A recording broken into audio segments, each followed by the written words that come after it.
Yesus menggenapi Taurat dalam 2 tahap. Saya Pendeta Henry Tandianta, Master of Bibliology Studies ya.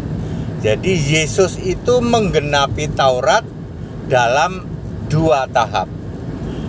Di dalam Matius 12 ayat 8 Yesus berkata, "Anak manusia Tuhan atas hari Sabat."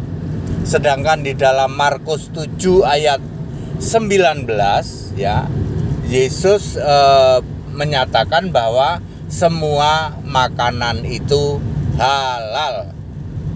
Jadi Bapak Ibu Saudara, ketika Yesus melayani ya, menjadi manusia melayani, Yesus sudah menggenapi Taurat untuk 2 hal, yaitu Sabat dan halal haram. Ya, sisanya nanti digenapi ketika mati di kayu salib. Di dalam Yohanes 19 ayat 30 Yesus berkata, "Sudah selesai." Artinya selesai menggenapi Taurat. Jadi clear ya Bapak Ibu Saudara ya. Yesus menggenapi Taurat dengan 2 cara ya. Yang pertama digenapi pada saat Yesus melayani, yaitu hari Sabat dengan berkata, "Anak manusia Tuhan atas hari Sabat." Dan yang kedua adalah halal haram dengan mengatakan semua makanan adalah halal ya.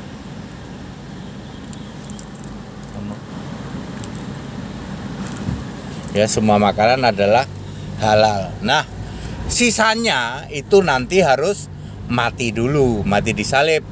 Ya, ketika Yesus berkata sudah selesai, Yohanes 10:30, lalu Efesus 2 ayat 15, dengan matinya sebagai anak manusia maka membatalkan hukum Taurat dengan segala ketentuannya.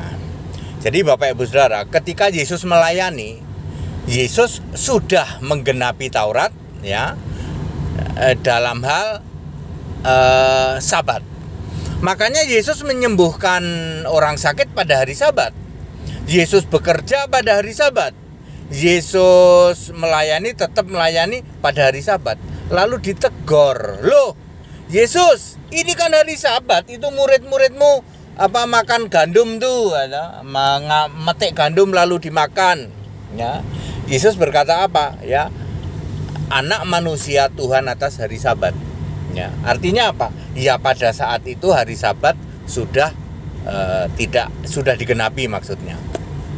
Sabat adalah salah satu bagian dari Taurat. Ya, di situ ada perintah, ya, perintah kuduskan hari Sabat dan ada ketentuannya.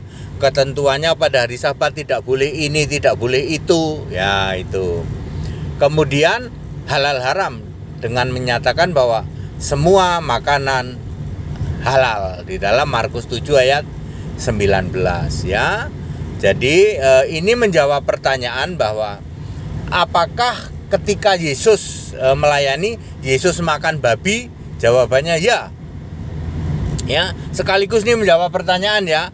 Apakah selama Yesus melayani, Yesus makan babi? Ya. Karena Yesus menyatakan semua makanan adalah halal. Oke. Lalu sisanya semua ada berapa sih? Ada 613 ya, perintah dan larangannya itu. Baru dua yang digenapi ya. Sisanya masih 611 lagi. Ya, makasih Pak. Ya. Masih 611 lagi ya. Nah, seperti itu. Jadi clear itu baru digenapi nanti setelah mati. Yesus berkata sudah selesai. Lalu Paulus menulis Efesus 2 ayat 15, dengan matinya sebagai manusia maka telah membatalkan hukum Taurat dengan segala ketentuannya. Jadi simple ya belajar Alkitab ya. Banyak orang yang tidak tahu loh. Orang ditanya, waktu Yesus hidup di dunia melayani, Yesus makan babi nggak? Nggak bisa jawab orang. 200.000 pendeta dan Romo Indonesia nggak bisa jawab. Mengapa waktu Yesus melayani kok Yesus mengabaikan hari Sabat? Hari Sabat kok nyembuhin orang? Hari Sabat kok ada yang makan gandum? Hari Sabat kok tetap bekerja? Ya. Lalu Yesus berkata, Anak Manusia Tuhan atas hari Sabat. Ya, seperti itu ya. Ya, banyak orang nggak tahu loh hal-hal yang simpel seperti ini ya. Sampai hari ini ada loh gereja yang masih setia dengan hari Sabat. Sabat itu Sabtu, Pak ya. Kalau bahasa Ibrani Sabtu itu Sabat. Kalau bahasa Indonesia Sabtu. Kalau bahasa Inggris Saturday ya. Jadi hari Sabat itu Sabtu ya. Batal nggak Pak? Batal. Makanya ibadahnya hari Minggu kan? Ya kan? Orang nggak sadar loh, ngotot loh. Kan harus Sabat Pak. Sabat nggak mungkin batal. Lah kamu nggak ngerti? Yesus berkata, Anak Manusia Tuhan atas hari Sabat berapa? Matius 12 ayat 8. Ya. Ada gereja yang ngaku gereja, yang namanya juga ngaku-ngaku doang. Masih halal haram. Halal haram itu waktu Yesus masih melayani sebagai manusia. Itu saja sudah batal itu ya. Lalu ketika mati disalib barulah yang banyak batal ya, antara lain mati dipocong, tadi halal haram sudah ya. Apa itu sunat, apalagi akekah ya, dan lain sebagainya. Jumlahnya ada 613 perintah dan larangan. Ya clear ya Bapak Ibu Saudara ya. Ini juga sekaligus menjawab pertanyaan, apakah selama menjadi manusia Yesus makan babi? Jawabannya yes. That it ya, padat, singkat dan clear ya, very clear ya. Semua ada ayat Alkitabnya. Segala hormat, kemuliaan untuk Yesus Kristus, satu-satunya Allah yang benar. Haleluya. Amin.